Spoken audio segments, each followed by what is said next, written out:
L'histoire s'arrête à ce mémorial, là où le général de Gaulle, chef d'État, se recueillait un certain 22 octobre 1960.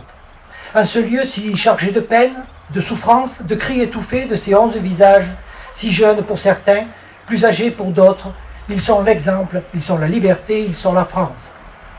Ce mémorial, où nous sommes réunis, ajoute par son calme respectueux à l'émotion qui nous étreint tous, car ce passé encore très proche et les souvenirs qu'il évoque ne s'éteindront jamais. Tous ces hommes épris d'idéal, combattants de la liberté, ont donné leur vie pour que d'autres destins se prolongent. Nous leur devons cette liberté, mais aussi reconnaissance et admiration. Ils ont, par le sacrifice suprême de leur vie, démontré que la barbarie de quelques-uns ne pouvait triompher de l'honneur de tous. Ma première pensée sera une pensée de recueillement devant ce mémorial, où nous commémorons aujourd'hui le martyre glorieux de nos 11 patriotes. Ma première parole sera pour saluer respectueusement, au nom de la population tout entière, leurs familles endeuillées, et apporter à celle-ci l'expression issue de nos plus vives sympathies. C'est avec beaucoup de plaisir que je vous retrouve aujourd'hui devant ce mémorial pour commémorer le 77e anniversaire des événements du 11 juin 1944. Le soleil a décidé, bien que mitigé, d'être de la partie. Sa présence ne fera que rajouter un peu de chaleur à cette manifestation. Parce qu'un homme sans mémoire est un homme sans vie, un peuple sans mémoire est un peuple sans avenir. Cette citation est du maréchal Foch. Elle me semble résumer parfaitement notre présence ce matin pour honorer les 11 fusillés pour l'honneur de la patrie. Se souvenir des combats pour la paix, honorer le devoir de mémoire en transmettant aux jeunes générations les valeurs pour lesquelles leurs aînés ont combattu, revêt une dimension particulière. C'est à la fois un moment de recueillement et un temps de partage autour du devoir, celui de la mémoire. Je voudrais m'adresser aux jeunes lycéens du Grand Lycée de Nice, le lycée Masséna, et leur proviseur, M. Ferrari, que je salue, à nos côtés au lendemain du traditionnel dépôt de gerbe devant la stèle sous le préau du lycée et qui honore chaque année les 5 élèves du lycée morts pour la France. Aux élèves de l'école élémentaire Félix Coloma de Saint-André-de-la-Roche, accompagnés de Madame la directrice et de Monsieur le maire de la commune, que je salue également et remercie. À la jeune génération de notre village, pour leur dire que ce sont eux qui demain devront faire perdurer cette mémoire et qu'ils devront veiller aux valeurs de notre pays, la France. Ce mémorial est porteur d'histoire, celle des familles de ces 11 jeunes fusillés et de notre commune, mais également celle de notre pays.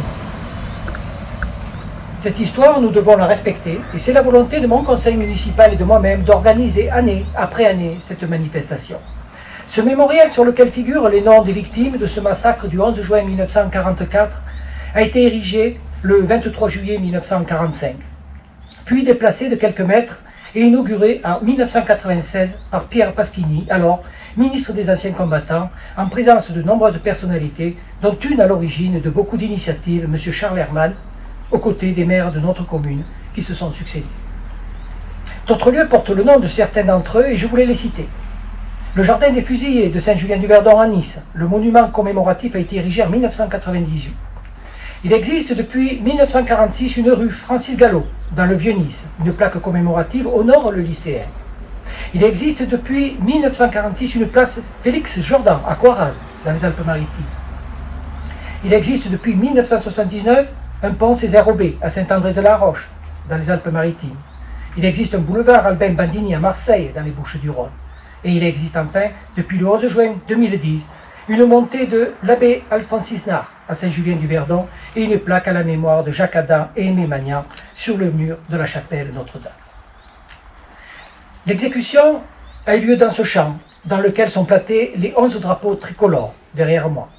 Ce monument rectangulaire comprend une croix de Lorraine et une plaque commémorative listant l'identité des exécutés et leur date de naissance, ainsi que le texte suivant. Ici, le 11 juin 1944 ont lâchement été abattus et dépouillés de tout par les Allemands 11 patriotes français des groupes de résistance, Corps franc de la Libération et Combat de la région de Nice et Puget-Théniers. Ces mots sont suivis des vers de Charles Péguy. Heureux ceux qui sont morts dans les grandes batailles, couchés dessus le sol à la face de Dieu. Heureux ceux qui sont morts pour leur âtre et leur feu. Heureux les épis mûrs et les blés moissonnés. Mesdames, messieurs, chers enfants, c'est dans ce champ que 11 personnes ont perdu la vie, simplement, brutalement, en ce mois de juin 1944, il y a 77 ans, notre village entrait dans l'histoire. Il y entrait comme on entre dans l'enfer par la porte de l'horreur. 11 jeunes hommes allaient payer de leur vie ce passage dans la douloureuse histoire de l'humanité. Le 6 juin 1944, les Alliés débarquent en Normandie. Un grand frisson secoua la France, la fièvre monta brusquement dans le cœur des résistants. À Saint-Julien, la matinée est bien avancée quand un groupe de maquisards, spontanément aidés des hommes restant au pays, organise une embuscade sur l'ancienne route de Castellane, au lieu dit la Côte. 11 Allemands sont tués. Le pays est immédiatement investi, les habitants malmenés. Le maire, M. Jean Martel, est arrêté. Il sera déporté en Allemagne. La Gestapo de Digne décida de faire des représailles en exécutant autant de résistants sur le territoire de Saint-Julien-du-Verdon. Mais l'insécurité régnant sur le réseau routier entre Digne et Castellane, l'empêchant de mener à bien cette opération répressive, elle demanda à l'antenne de Nice d'y liquider 11 détenus résistants. Le 10 juin, dans la soirée, la Gestapo a extrait du quartier allemand de la prison de Nice 13 résistants, dont 5 anciens élèves du grand lycée de Nice. 4 étaient élèves du professeur agrégé d'histoire-géographie, Charles Hermann, et les a poussés dans un fourgon cellulaire, crêpe qui a pris la route des Alpes. En cours de route, la Gestapo a extrait du fourgon M. Paulin et Graffino et les a abattus. Le convoi a poursuivi sa route. Il est arrivé vers 5 heures du matin, le 11 juin, à Saint-Julien-du-Verdon. La Gestapo a fait sortir du fourgon les 11 autres prisonniers et leur a dit « Vous êtes libres » et les a exécutés par rafale de mitraillettes dans ce champ. Le 11 juin 1944, c'est un dimanche. Et partout, au lever du jour, s'étale et triomphe le printemps. En dehors de la rue de Montagne, le paysage n'est qu'harmonie. Et dans la fraîcheur du souple vallonnement de cette vallée du Verdon, noyée de nos jours, une brume légère s'étend vers le village de Castillon. La journée s'annonce riante, pleine de promesses. De bonne heure, Émile Rebaud, le maréchal Ferrand, vient s'assurer de la pousse des prés là où nous sommes, en bordure de la route. Tout est calme, mais des gémissements attirent son attention. Sans précipitation, il s'avance dans le champ et alors il comprend. Il voit et comprend l'horreur. Ils sont là, mutilés, sacrifiés, morts. Des enfants pour la plupart, des jeunes gens portant traces de torture, morts. Mais en bordure, dans la haie de ronces, 2 survivants se sont traînés et gémissent, demandent à boire. Alors ils courent et leur parlent. Ne vous inquiétez pas les gars, je vais chercher du secours et je reviens vite. Et il part à travers champs. Il rencontre ainsi l'abbé Isnard, qui, revenant de célébrer une messe matinale à Castillon, soupçonne déjà le drame. Tous deux arrivent au village où c'est la stupeur. Ils galvanisent les gens et ainsi organisent courageusement de secourir les blessés, de les cacher et de les soustraire au bourreau. Des femmes, quelques hommes s'en vont chercher et ramener les malheureux. On choisit la vieille église, vénérable chapelle un peu à l'écart, noyée dans la verdure, et l'on repart à pousser et à tirer cette charrette pour ses derniers mètres. Tous les habitants de Saint-Julien un peu valides sont là. Dans la chapelle, où l'on enlève activement les vieux bancs, les prie-dieu, l'abside est est choisie pour sa situation. 2 matelas reçoivent les suppliciés. L'abbé Isnard organise, il réconforte et il calme. Les femmes du village sont au chevet des agonisants. L'abbé Isnard s'en va à bicyclette chercher un médecin et il arrive à convaincre le docteur Dozoul d'intervenir. Mais l'absence de médicaments et l'état des blessés le rendent bien pessimiste. L'un des 2 blessés, Aimé Magnan, mourra le matin. Le seul survivant, Jacques Adam, lutte encore, mais mourra le lendemain. Le récit de ce martyr a été recueilli par le curé Isnard, de la bouche même de Jacques Adam, qui était parfaitement lucide et persuadé qu'il s'en tirerait. Nous venons de Nice, nous avons été trahis. On nous a dit que nous étions libres, et j'ai fait le mort. Le corps des suppliciés sont alors rassemblés au nouveau cimetière de Saint-Julien, aux fins d'identification, de toilettes mortuaires. Et là encore, on peut évoquer le courage des personnes dévouées à cette triste besogne. Les Allemands n'ayant pas pour habitude de faciliter toute identification et tout hommage à leurs victimes. N'oublions jamais ce glorieux sacrifice, c'est notre histoire, trop souvent discrète. Elle s'associe à celles et ceux qui, dans de nombreux endroits, et pour un trop grand nombre, sont tombés pour la même noble cause, rendre la France libre. Ils s'appelaient Jacques Adam, Césaire Aubé, Georges Baldo, Gilbert Campan, Nonce Casimiri, Roger Demonceau, Francis Gallo, Félix Jordan, Aimé Magnan, Roger Magnan, Albin Bandini. Je pense toujours au calvaire de ces 11 jeunes gens, arrêtés, interrogés, brutalisés. J'imagine les longues et douloureuses heures de leur détention, et aux mots qu'ils devaient échanger les uns avec les autres de soutien et peut-être d'espoir, avant d'être unis pour l'éternité. Il ne faut pas oublier, dire seulement leur nom, c'est les défendre, c'est les sauver. Honneur à eux, qui ne sont plus, à eux qui sont tombés l'espoir au cœur dans ce champ ensanglanté, et dont les yeux clos n'auront pas vu poindre l'aurore de la victoire et la lumière de la paix. Il n'en est pas un seul dont la mort est aidée à la résurrection, la France et à l'affranchissement de l'humanité. Merci à vous, chers porte-drapeaux, en nombre restreint cette année encore, mesdames et messieurs les membres responsables d'associations, mesdames et messieurs les élus, chers citoyens et citoyennes engagés, merci à la gendarmerie de Castellane, sous le commandement du commandant de compagnie, le commandant Ponce. Merci au service du protocole de la ville de Nice et à son maire, à la fanfare des sapeurs-pompiers de la ville de Nice, aux sapeurs-pompiers du centre de secours et d'incendie des Alpes de Haute-Provence, avec comme souhait de vous retrouver l'année prochaine dans d'un autre format, celui que nous avons toujours connu, car cette cérémonie se doit d'être toujours une référence de commémoration dans nos départements. 2022, si les conditions le permettent, honorera le curé Abbé Isnard, personnage incontournable ô combien emblématique, disparu maintenant il y a 11 ans. Monseigneur l'évêque nous accueillera à la chapelle Notre-Dame, où une messe sera dite en sa mémoire. Ce que je souhaite avant tout, c'est redonner l'importance qui est la sienne à cet hommage affaibli par ces 2 années de Covid. Je ne voudrais pas conclure mes propos sans avoir une pensée pour toutes les victimes de nos temps modernes, qui ont subi les attentats ces dernières années, ou ont succombé aux effets de ce terrible virus ennemi. Espérons des jours meilleurs pour notre beau pays qui est la France. Les souvenirs sont nos forces. Ils dissipent les ténèbres, ne laissons jamais s'effacer les anniversaires mémorables. Quand la nuit essaie de revenir, il faut allumer les grandes dates comme on allume des flambeaux. Merci à tous, à vous, Madame Desmarais, préfète de notre beau département. Nombreux sont les représentants de notre République qui ont participé à cet événement depuis 77 années. C'est tout en votre honneur, et j'associe bien volontiers à mes remerciements la dévouée sous-préfète de notre arrondissement qui est également présente avec votre personnel. Avant de vous céder la parole, Madame la préfète, un texte va être lu par les lycéens du Grand Lycée de Nice, le lycée Masséna, et ensuite les élèves des classes de CM1 et CM2 de l'école primaire Félix Coloma de Saint-André-de-la-Roche interviendront, fruit d'un travail collectif sur la mémoire d'un des fusillés originaires de Saint-André-de-la-Roche. Bonne journée à tous et je vous remercie de votre attention et laisse la parole aux lycéens.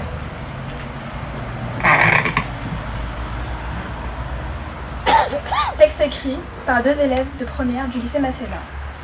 Chers résistants, on dit souvent qu'aux âmes bien nées, la valeur n'attend pas le nombre des années. Ainsi, le courage et la bravoure ne sont en aucun cas soumis à l'âge. Faire preuve de vaillance n'est en rien une question d'expérience de vie. Avoir du courage, c'est dominer ses peurs afin de combattre la noirceur et l'injustice. C'est cet héroïsme qui animait le cœur des résistants français de tout âge durant la Seconde Guerre mondiale. Nous sommes alors en 1944. À cette époque, la France et ses citoyens sont opprimés par la Gestapo nazie qui, sur tout le territoire, s'adonne à des actes d'une brutalité sans précédent. Le 6 juin 1944, afin de punir la barbarie nazie, les résistants se révoltent contre les nazis et fusillent le chef de l'antenne SIPO SD, ainsi que des soldats à proximité du village de Saint-Julien-du-Verdon. La Gestapo de Digne, pour venger les siens, demande à la Gestapo niçoise de fournir 11 résistants azuréens. Ces résistants furent conduits au village de Saint-Julien-du-Verdon dans un fourgon cellulaire.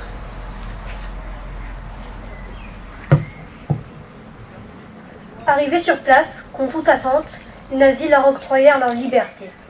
Dès lors, un indescriptible sentiment de liberté submergea alors les jeunes résistants, qui, face à une étendue d'une prairie paisible, en oublièrent même la fourberie nazie. En effet, cette liberté dont les résistants jouissaient ne dura que quelques secondes, avant que les soldats trahissent leurs paroles. Ainsi, ces espoirs de liberté s'effondrèrent, en même temps que les corps des résistants, sous les furtives balles nazies. L'ennemi avait tiré dans le dos des résistants. Souvent, lorsque l'on nous raconte des faits historiques, nous avons l'habitude de nous en détacher. de les enfermer dans une époque différente de la nôtre. Peut-être par peur, peut-être par honte, ou par insécurité.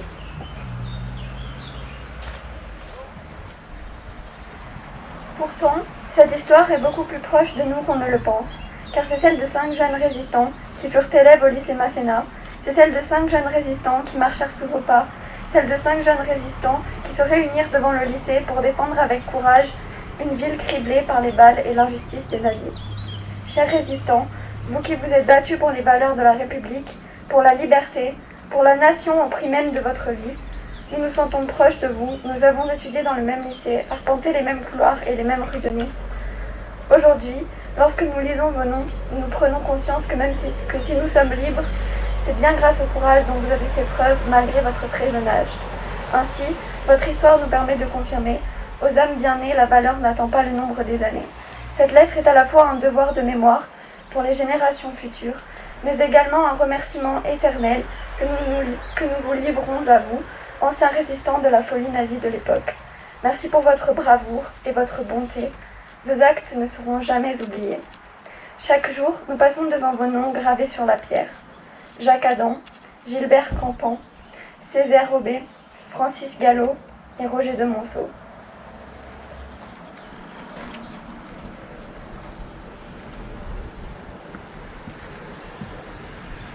Saint-Julien du Verdon, souviens-toi, il y a 77 ans, souviens-toi de chaque nom, de chaque prénom.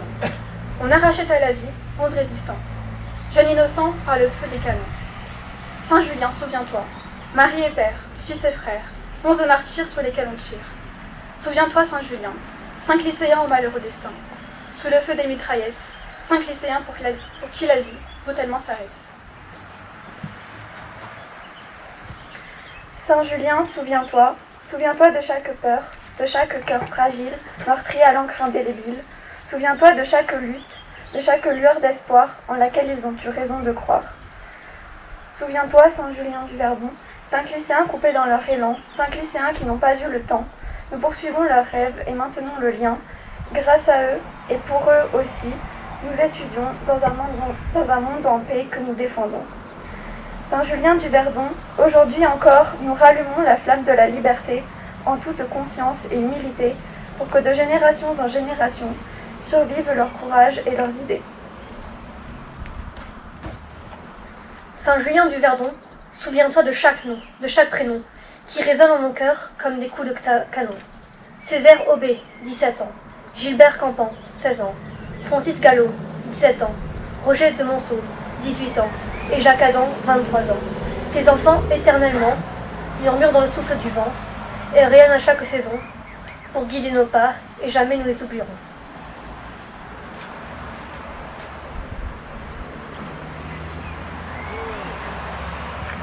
Donc les enfants de l'école primaire maintenant, de Saint-André-de-la-Roche.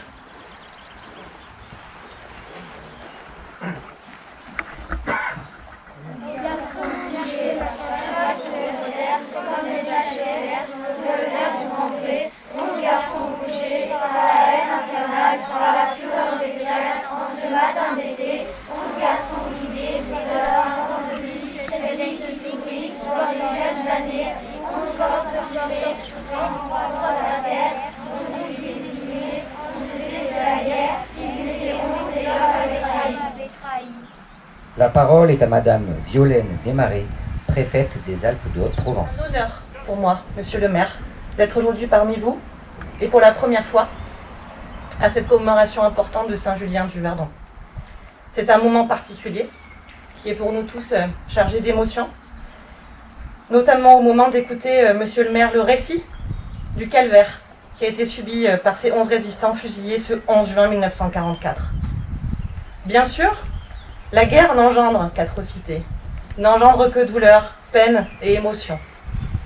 Mais encore plus ici, elle livre son visage le plus abject lorsqu'il s'agit d'hommes, dont 5 lycéens, tués par vengeance. Ils ont été fauchés par une rafale de mitraillettes, dans le dos. Acte de lâcheté sans nom. Nous rendons aujourd'hui hommage à ces résistants qui ont combattu et sont devenus des martyrs. Pour une idée qu'ils jugeaient plus grande qu'eux. celle d'une France libre et souveraine. Par notre présence à tous aujourd'hui, c'est la gratitude de tout notre pays qui s'exprime pour le sacrifice de ses résistants, de ces soldats de l'ombre. Nous-mêmes, nous ressentons toujours l'importance de ce qui est essentiel, de ce à quoi il faut tenir, de ce à quoi nul ne peut renoncer. La liberté dressée comme étendard jusqu'au fronton de nos édifices, est une valeur essentielle au cœur de notre République, est un idéal sans cesse à atteindre. Cette soif de liberté nous réunit aujourd'hui pour honorer ceux qui sont morts pour notre pays, saluer leur combat, saluer leurs familles, saluer celles et ceux qui les ont aidés et perpétuer leur mémoire. Car si la France sait se relever des épreuves qu'elle traverse, il est indispensable de rappeler qu'elle le doit aux actes héroïques de ces hommes, de ces femmes qui ont donné leur vie pour elle. Notre paix, notre liberté ont été rachetées par leur sacrifice. On parle souvent du devoir de mémoire. Je vais citer le droit à la mémoire. Un grand résistant, Raymond Aubrac, s'exprimait à ce sujet en mai 2011, il y a donc tout juste 10 ans. Vous le savez, il est mort peu de temps après. Je le cite. « Lorsque les jeunes m'interrogent, ils me demandent toujours pourquoi nous avons résisté. Eh bien, je leur réponds, parce que nous savions que ça servait à quelque chose. Même si nous risquions la mort, nous savions que nous agissions pour les nouvelles générations. Nous étions patriotes, à l'époque, envahir la France, c'était comme attaquer notre famille.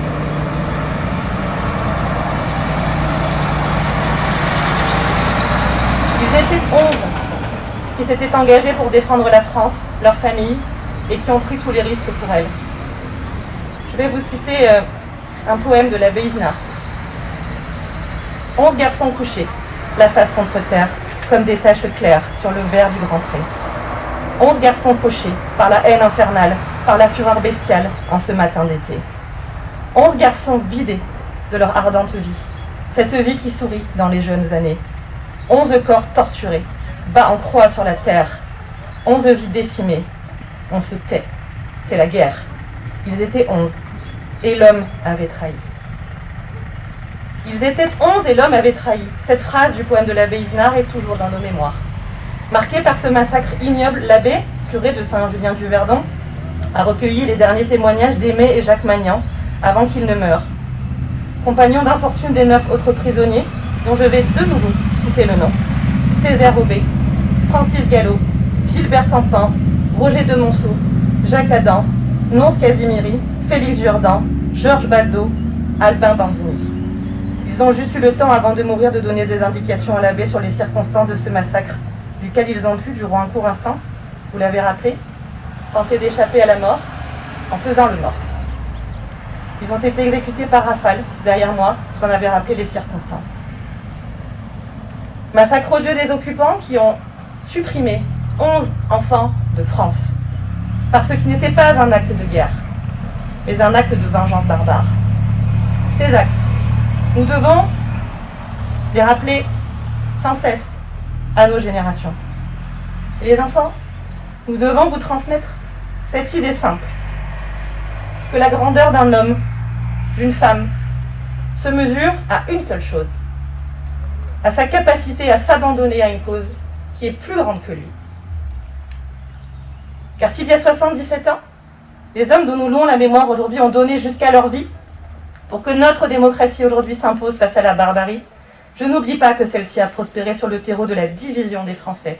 Nous devons lutter en permanence de toutes nos forces, ensemble, fraternellement, pour conserver, entretenir notre unité en tant que nation, creuser de notre civilisation commune, de paix commune et de prospérité commune.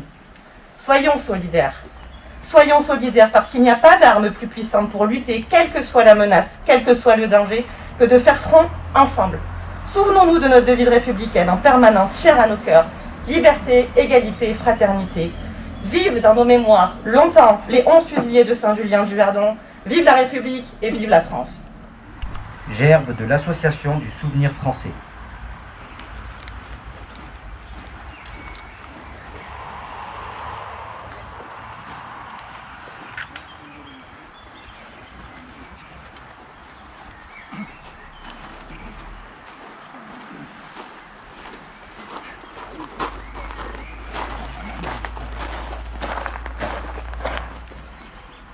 Gerbe de l'association des anciens prisonniers de guerre et anciens combattants d'Algérie, de Tunisie et du Maroc.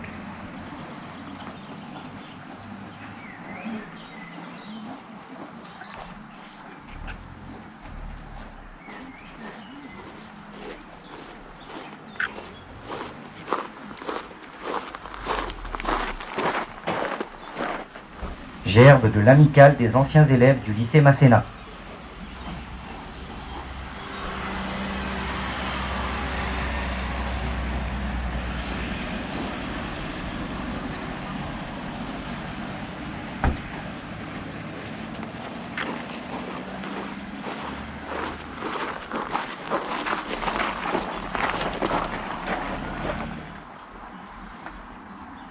Gerbe du lycée Masséna.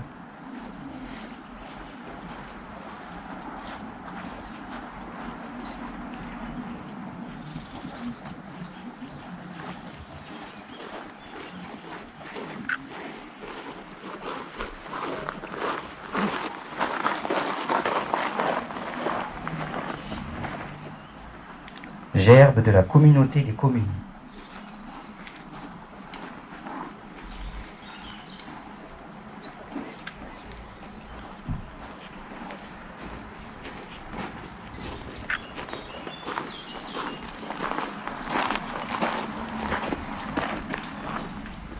Gerbe des enfants de Saint-Julien-du-Verdon.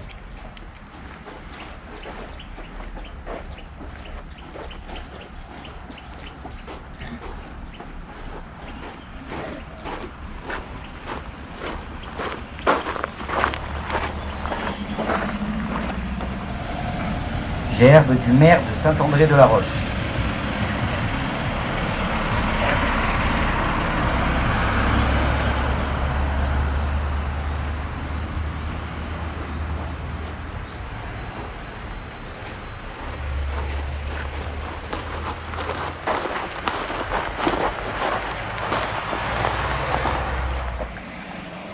Gerbe du maire de Coaraz.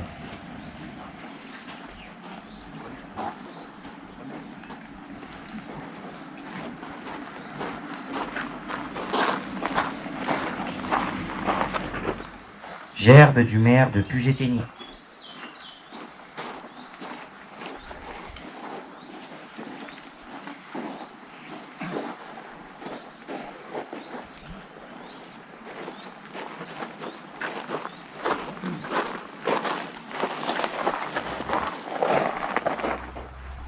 Gerbe du maire d'Ascro.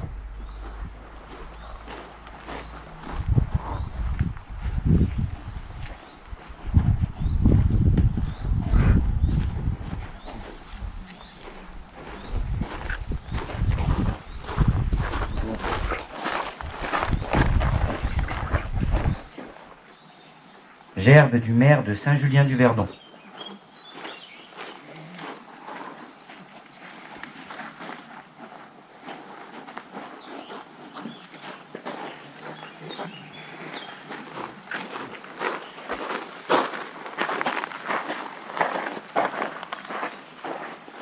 Gerbe du président du département des Alpes-Maritimes.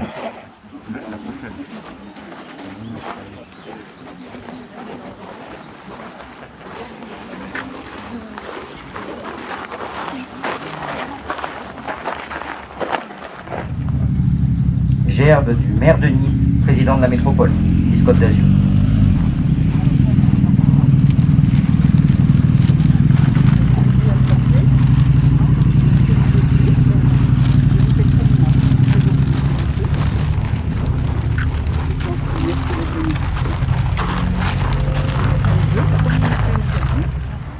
Gerbe du président du département des Alpes de Haute-Provence.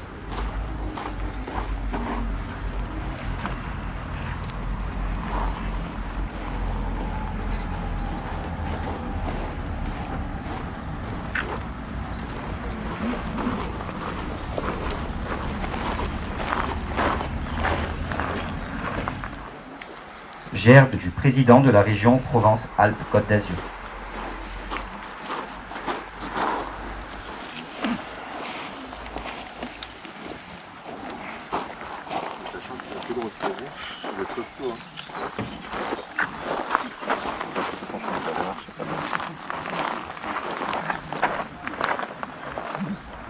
gerbe de la préfète des Alpes de Haute-Provence.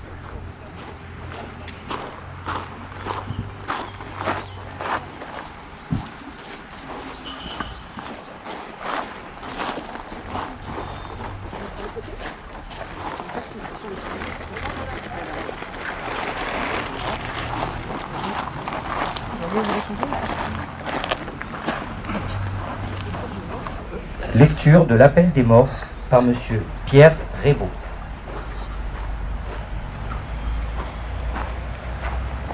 Campin Gilbert. Aubé Césaire. Gallo Francis. Demonceau Roger. Magnan Roger. Adam Jacques. Jordan Félix. Magnan Aimé. Casimiri Nos. Baldo Georges. Bandini Albin.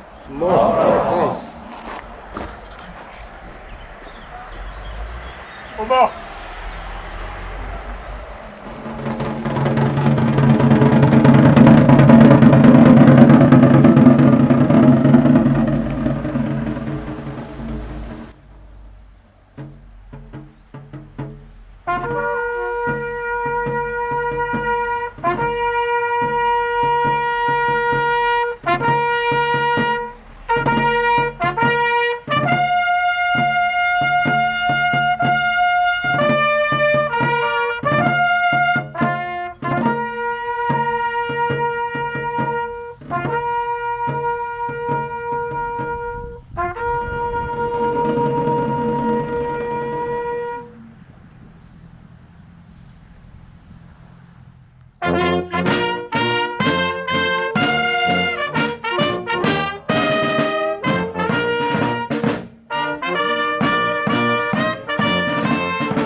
Bonjour. Bonjour. Merci de votre présence aujourd'hui pour cette manifestation.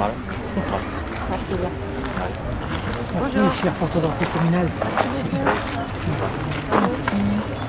Merci monsieur. Merci à vous. Merci de votre présence. Merci à vous.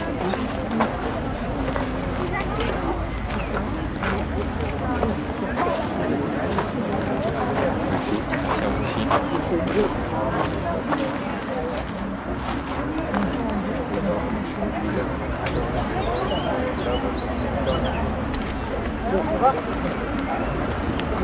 Merci beaucoup.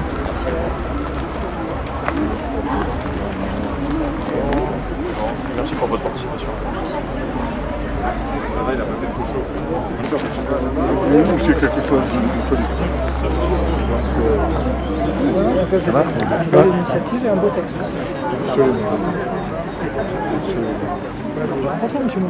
Oui, Merci à vous. Non, ça va, on résiste bien aujourd'hui. pour une commission de mémoire. Ah, nous, on a fait longtemps qu'on n'en a pas fait. Bonne journée, au revoir. Eh bien, on reprend nos Bonjour, activités. merci. Merci, monsieur. Je sais que vous filmez la cérémonie. Bonjour, merci beaucoup d'être parmi nous. Merci à vous aussi. Merci beaucoup.